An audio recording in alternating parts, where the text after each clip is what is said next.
The Death of Halpin Frayser by Ambrose Bierce.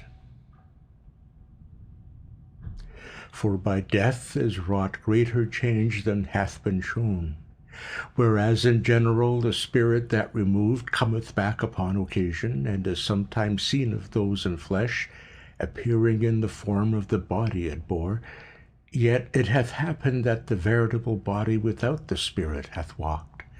And it is attested of those encountering who have lived to speak thereon, that a lick so raised up hath no natural affection, nor remembrance thereof, but only hate.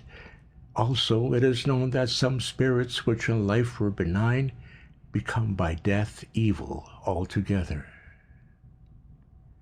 Halley.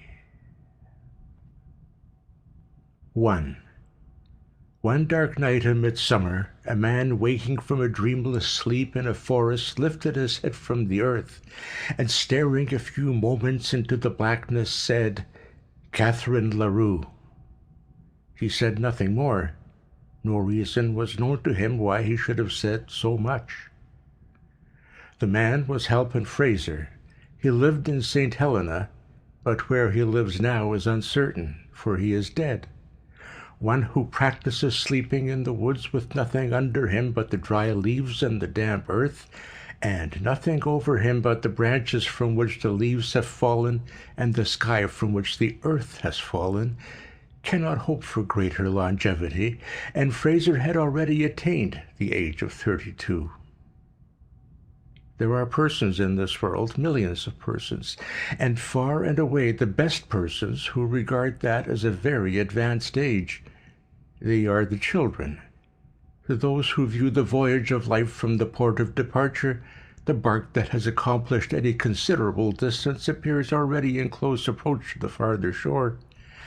However, it is not certain that Halpin Frayser came to his death by exposure. He'd been all day in the hills west of the Napa Valley, looking for doves and such small game as was in season. Late in the afternoon it had come on to be cloudy, and he had lost his bearings, and although he had only to go always downhill, everywhere the way to safety when one is lost, the absence of trails had so impeded him that he was overtaken by night while still in the forest.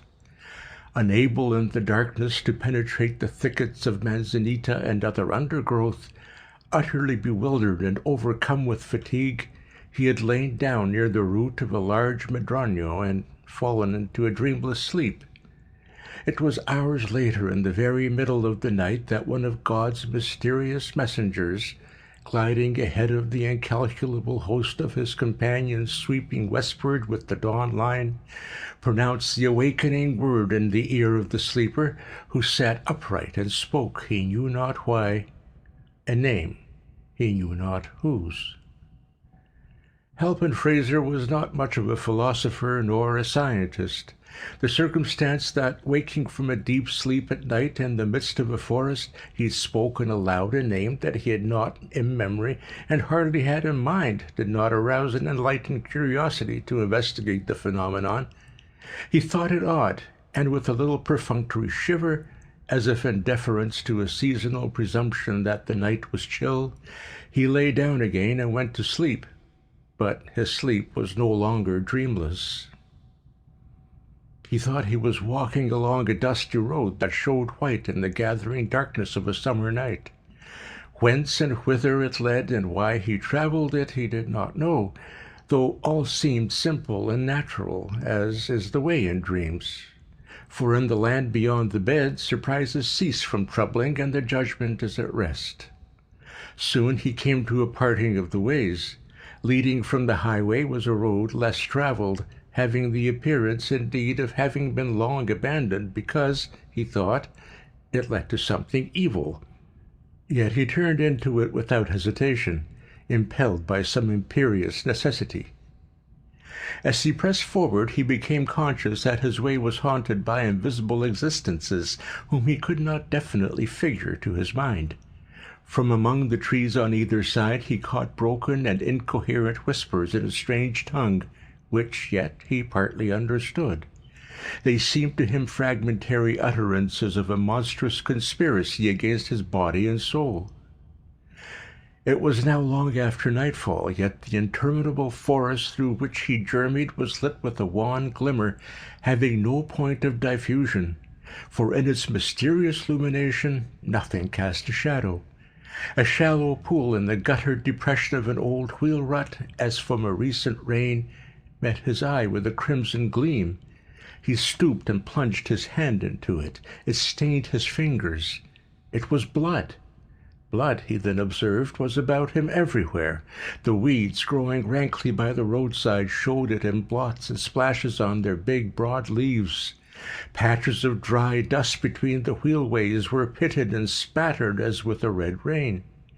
Defiling the trunks of the trees were broad maculations of crimson, and blood dripped like dew from their foliage.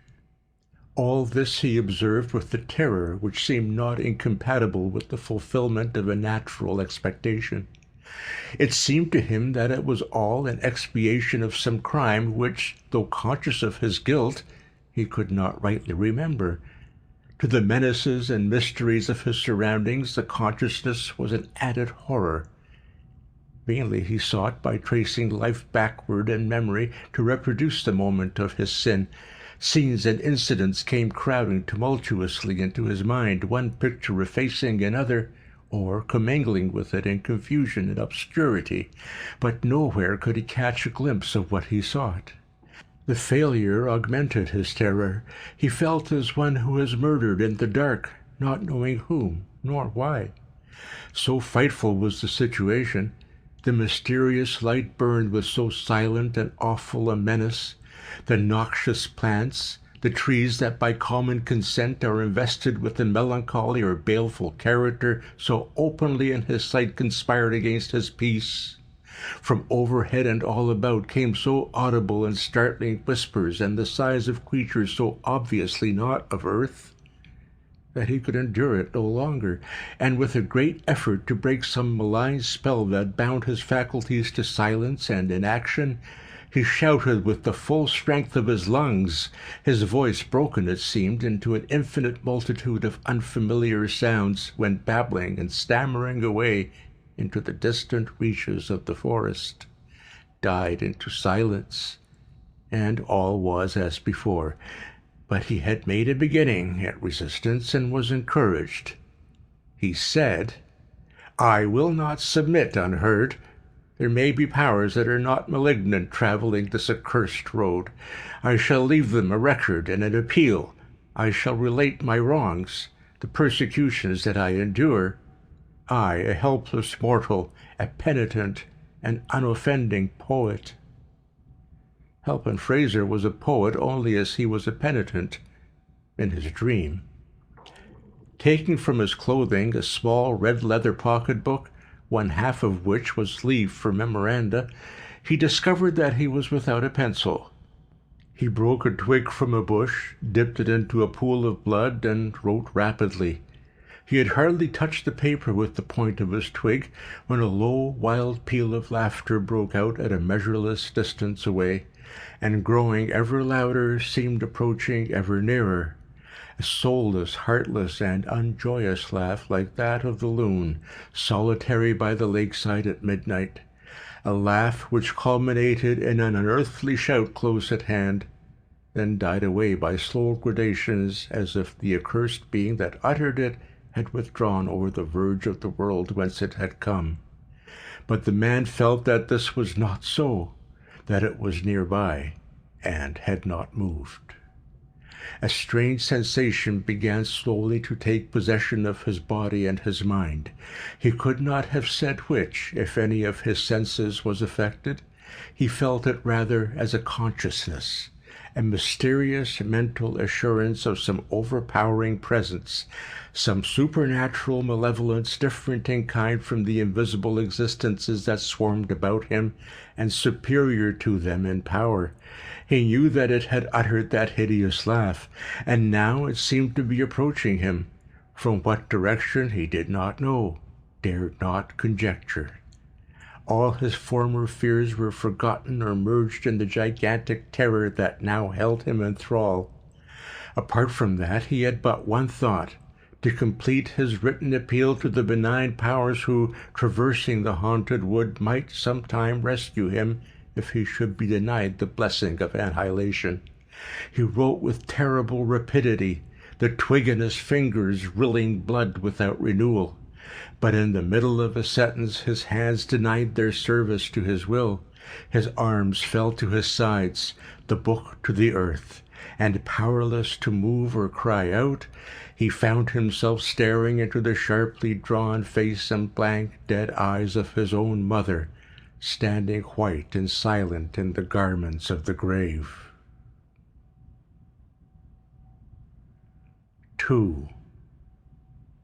In his youth, Halpin Frayser had lived with his parents in Nashville, Tennessee. The Fraysers were well-to-do, having a good position in such society as had survived the wreck wrought by civil war. Their children had the social and educational opportunities of their time and place, and had responded to good associations and instruction with agreeable manners and cultivated minds. Halpin, being the youngest and not over-robust, was perhaps a trifle spoiled. He had the double disadvantage of a mother's assiduity and a father's neglect. Frayser père was what no Southern man of means is not, a politician. His country, or rather his section and state, made demands upon his time and attention so exacting that to those of his family he was compelled to turn an ear partly deafened by the thunder of the political captains and the shouting, his own included. Young Halpin was of a dreamy, indolent, and rather romantic turn, somewhat more addicted to literature than law, the profession to which he was bred. Among those of his relations who professed the modern faith of heredity, it was well understood that in him the character of the late Myron Bayne, a maternal great-grandfather, had revisited the glimpses of the moon, by which orb Bayne had in his lifetime been sufficiently affected to be a poet of no small colonial distinction. If not specially observed, it was observable that while a Frayser who was not the proud possessor of a sumptuous copy of the ancestral poetical works, printed at the family expense and long ago withdrawn from an inhospitable market, was a rare Frayser indeed, there was an illogical indisposition to honor the great deceased in the person of his spiritual successor.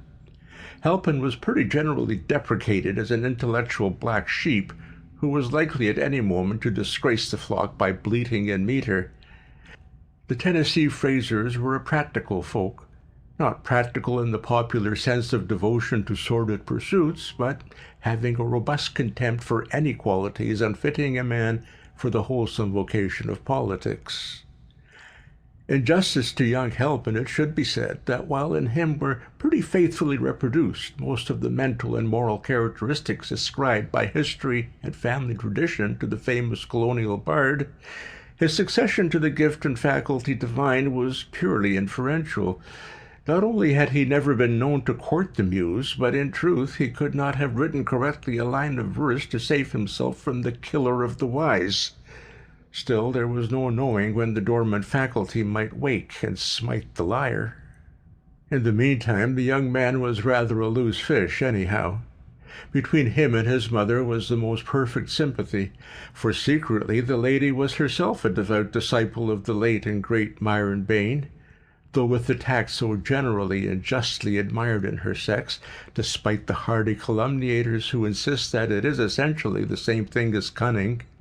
She had always taken care to conceal her weakness from all eyes but those of him who shared it.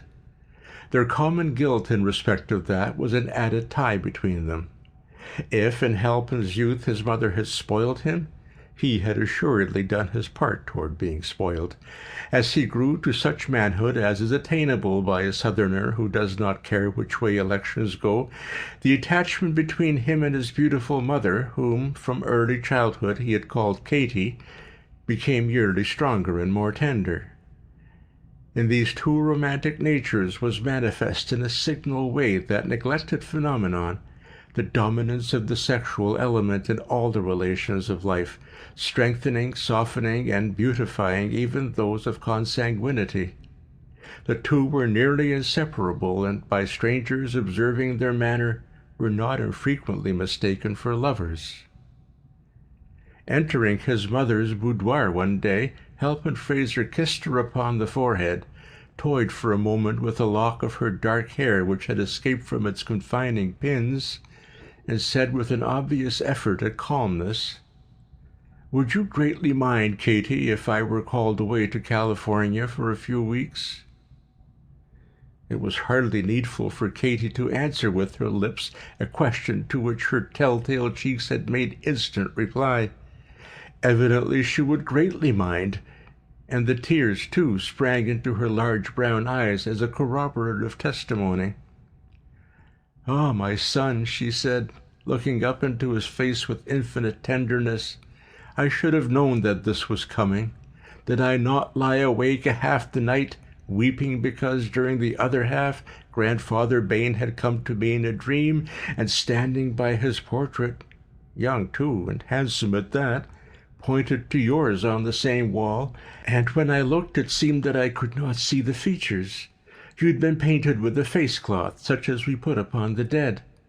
Your father has laughed at me, but you and I, dear, know that such things are not for nothing. And I saw below the edge of the cloth the marks of hands on your throat. Forgive me, but we have not been used to keep such things from each other. Perhaps you have another interpretation. Perhaps it does not mean that you will go to California. Or maybe you will take me with you?" It must be confessed that this ingenious interpretation of the dream in the light of newly discovered evidence did not wholly commend itself to the son's more logical mind. He had, for the moment at least, a conviction that it foreshadowed a more simple and immediate, if less tragic, disaster than a visit to the Pacific coast. It was Halpin Frayser's impression that he was to be garroted on his native heath. "Are there not medicinal springs in California?" Mrs. Frayser resumed before he had time to give her the true reading of the dream. "Places where one recovers from rheumatism and neuralgia? Look, my fingers feel so stiff, and I'm almost sure they've been giving me great pain while I slept." She held out her hands for his inspection. What diagnosis of her case the young man may have thought it best to conceal with a smile, the historian is unable to state. But for himself he feels bound to say that fingers looking less stiff and showing fewer evidences of even insensible pain have seldom been submitted for medical inspection by even the fairest patient desiring a prescription of unfamiliar scenes. The outcome of it was that of these two odd persons having equally odd notions of duty, the one went to California, as the interest of his client required, and the other remained at home in compliance with the wish that her husband was scarcely conscious of entertaining. While in San Francisco, Halpin Frayser was walking one dark night along the waterfront of the city, when, with a suddenness that surprised and disconcerted him, he became a sailor. He was, in fact, shanghaied aboard a gallant ship, and sailed for a far country. Nor did his misfortunes end with the voyage, for the ship was cast ashore on an island of the South Pacific, and it was 6 years afterward when the survivors were taken off by a venturesome trading schooner and brought back to San Francisco. Though poor in purse, Frayser was no less proud in spirit than he'd been in the years that seemed ages and ages ago. He would accept no assistance from strangers, and it was while living with a fellow survivor near the town of St. Helena, awaiting news and remittances from home, that he'd gone gunning and dreaming. 3. The apparition confronting the dreamer in the haunted wood, the thing so like yet so unlike his mother, was horrible. It stirred no love nor longing in his heart. It came unattended with pleasant memories of a golden past, inspired no sentiment of any kind.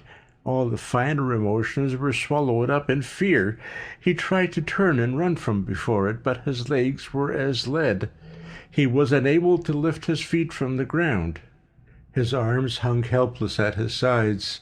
Of his eyes only he retained control, and these he dared not remove from the lustreless orbs of the apparition, which he knew was not a soul without a body, but that most dreadful of all existences infesting that haunted wood, a body without a soul. In its blank stare was neither love nor pity nor intelligence, nothing to which to address an appeal for mercy. An appeal will not lie, he thought, with an absurd reversion to professional slang, making the situation more horrible, as the fire of a cigar might light up a tomb. For a time, which seemed so long that the world grew grey with age and sin, and the haunted forest, having fulfilled its purpose in this monstrous culmination of its terrors, vanished out of his consciousness with all its sights and sounds, the apparition stood within a pace, regarding him with the mindless malevolence of a wild brute, then thrust its hands forward and sprang upon him with appalling ferocity. The act released his physical energies without unfettering his will. His mind was still spellbound, but his powerful body and agile limbs, endowed with a blind, insensate life of their own, resisted stoutly and well. For an instant he seemed to see this unnatural contest between a dead intelligence and a breathing mechanism only as a spectator. Such fancies are in dreams. Then he regained his identity almost as if by a leap forward into his body, and the straining automaton had a directing will as alert and fierce as that of its hideous antagonist. But what mortal can cope with a creature of his dream?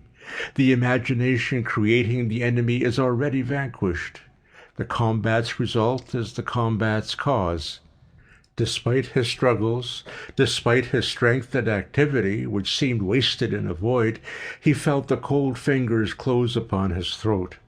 Borne backward to the earth, he saw above him the dead and drawn face within a hand's breadth of his own, and then all was black.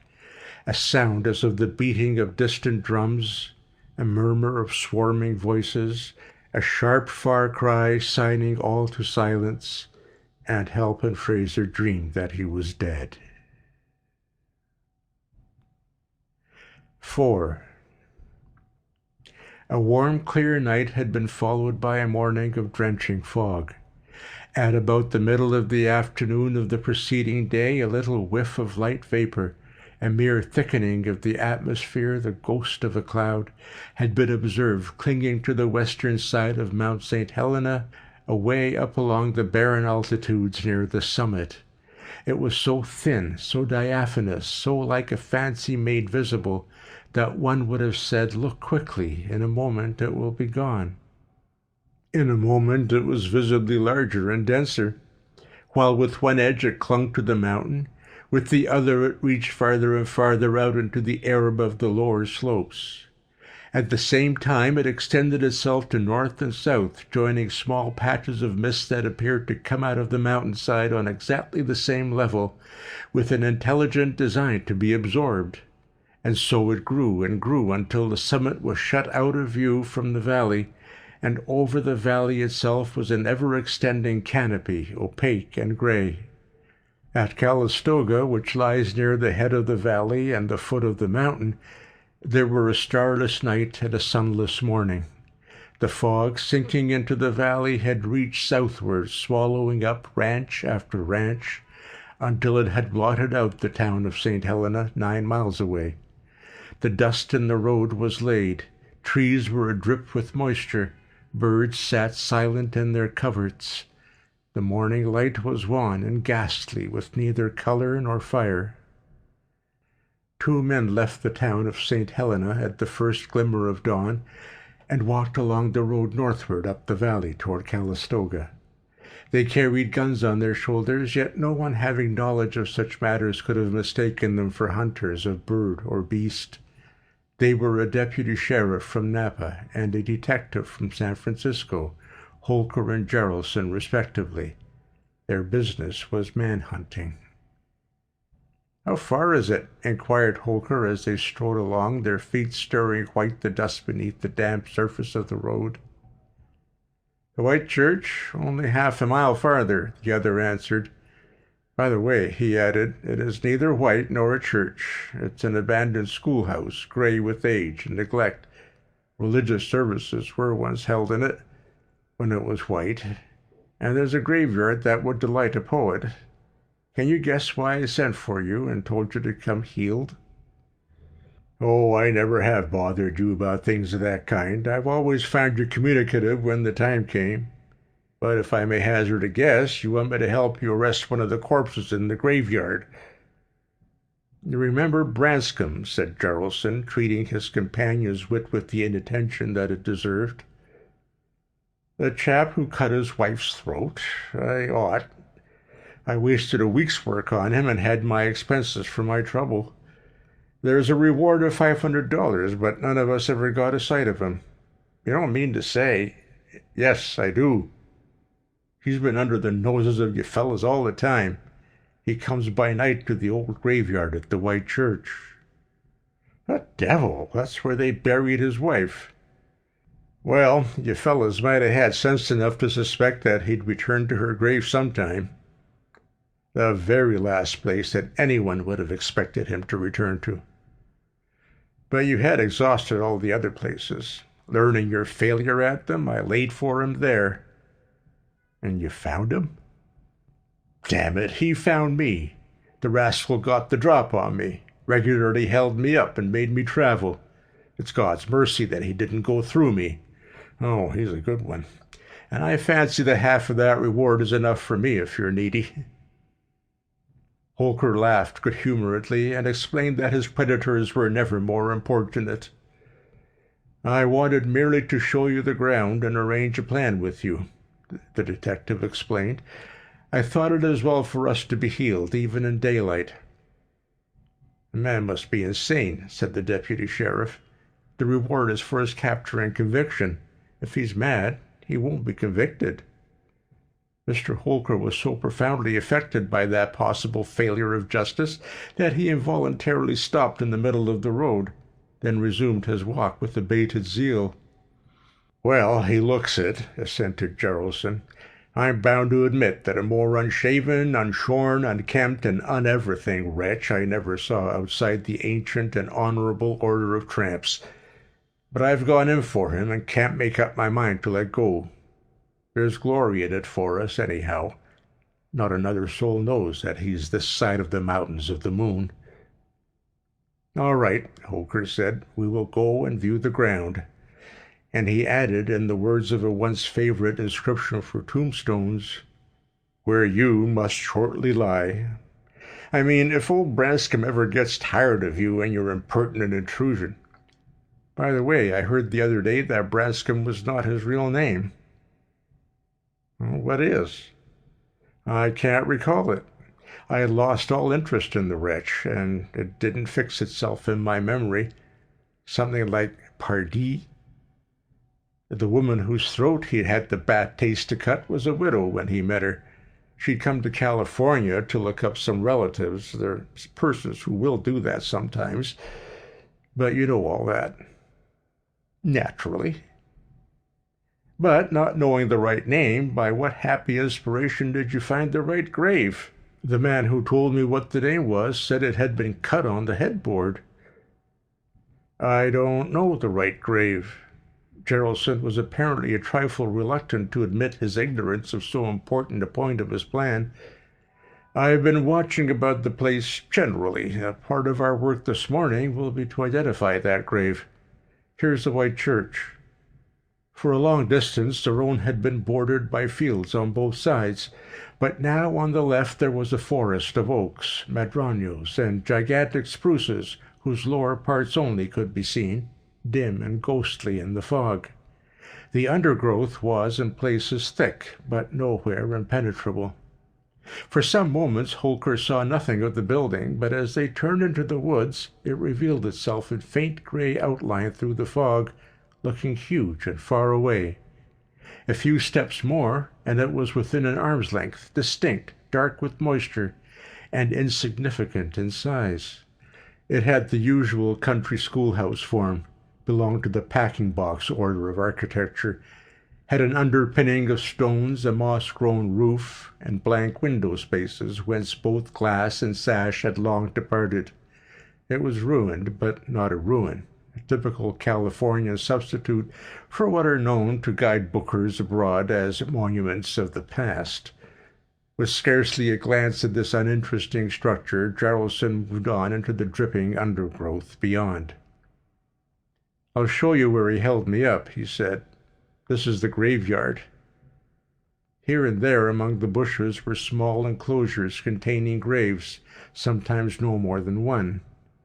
They were recognized as graves by the discolored stones or rotting boards at head and foot, leaning at all angles, some prostrate, by the ruined picket fences surrounding them, or, infrequently, by the mound itself showing its gravel through the fallen leaves. In many instances nothing marked the spot where lay the vestiges of some poor mortal who, leaving a large circle of sorrowing friends, had been left by them in turn, except a depression in the earth, more lasting than that in the spirits of the mourners. The paths, if any paths had been, were long obliterated. Trees of a considerable size had been permitted to grow up from the graves and thrust aside with root or branch the enclosing fences. Over all was that air of abandonment and decay which seems nowhere so fit and significant as in a village of the forgotten dead. As the two men, Jaralson leading, pushed their way through the growth of young trees, that enterprising man suddenly stopped and brought up his shotgun to the height of his breast, uttered a low note of warning, and stood motionless, his eyes fixed upon something ahead. As well as he could, obstructed by brush, his companion, though seeing nothing, imitated the posture and so stood, prepared for what might ensue. A moment later, Jaralson moved cautiously forward, the other following. Under the branches of an enormous spruce lay the dead body of a man. Standing silent above it, they noted such particulars as first strike the attention: the face, the attitude, the clothing, whatever most promptly and plainly answers the unspoken question of a sympathetic curiosity. The body lay upon its back, the legs wide apart. One arm was thrust upward, the other outward, but the latter was bent acutely, and the hand was near the throat. Both hands were tightly clenched. The whole attitude was that of desperate but ineffectual resistance to what? Nearby lay a shotgun and a game bag, through the meshes of which was seen the plumage of shot birds. All about were evidences of a furious struggle. Small sprouts of poison oak were bent and denuded of leaf and bark. Dead and rotting leaves had been pushed into heaps and ridges on both sides of the legs by the action of other feet than theirs. Alongside the hips were unmistakable impressions of human knees. The nature of the struggle was made clear by a glance at the dead man's throat and face. While breast and hands were white, those were purple, almost black. The shoulders lay upon a low mound, and the head was turned back at an angle otherwise impossible, the expanded eyes staring blankly backward in a direction opposite to that of the feet. From the froth filling the open mouth the tongue protruded, black and swollen.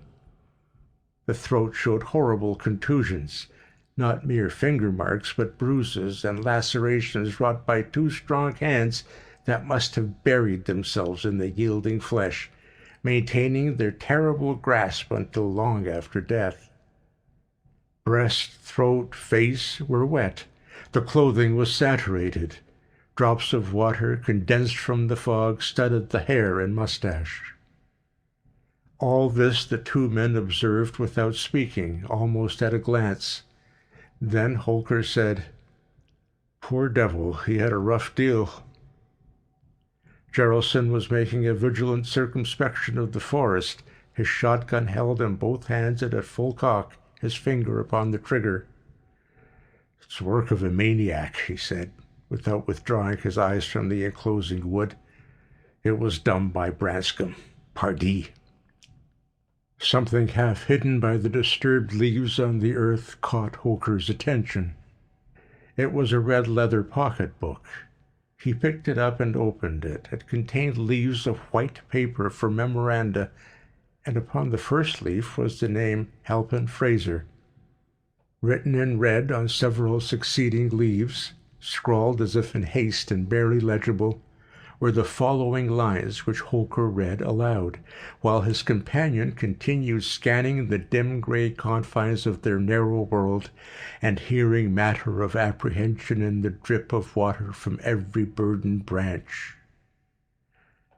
Enthralled by some mysterious spell, I stood in the lit gloom of an enchanted wood. The cypress there and myrtle twined their boughs, significant in baleful brotherhood. The brooding willow whispered to the yew, beneath the deadly nightshade and the rue, with immortelles self-woven into strange funereal shapes, and horrid nettles grew. No song of bird, nor any drone of bees, nor light leaf lifted by the wholesome breeze.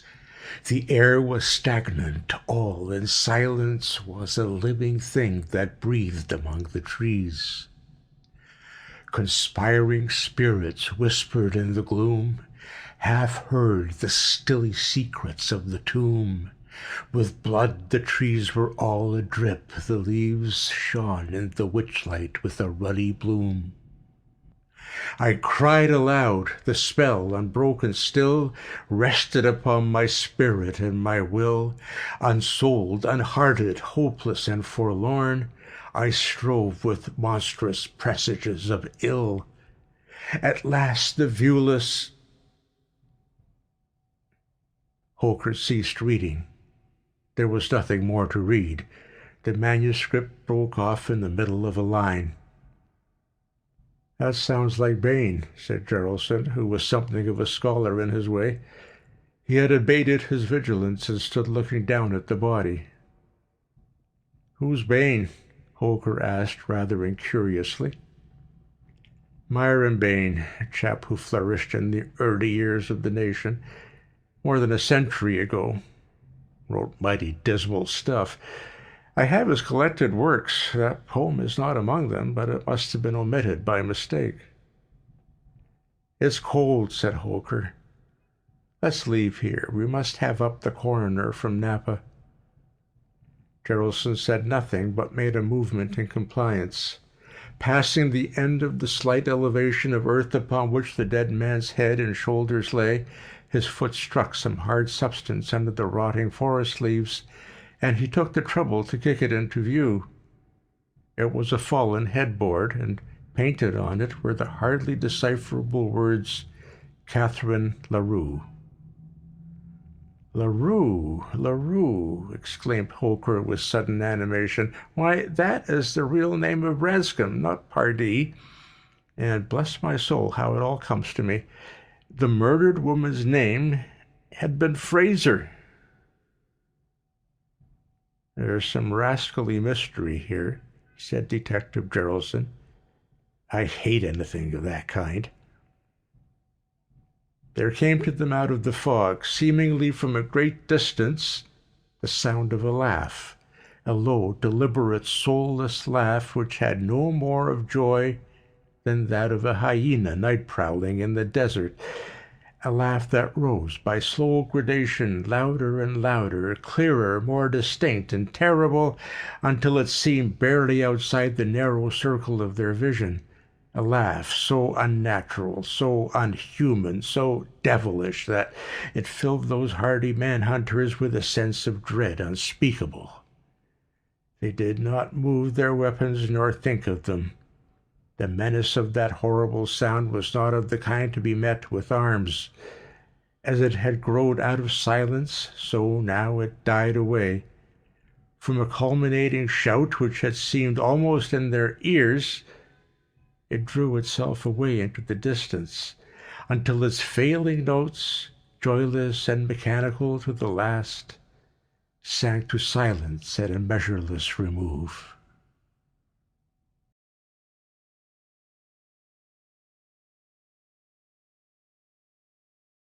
Recording by Martin Reyto.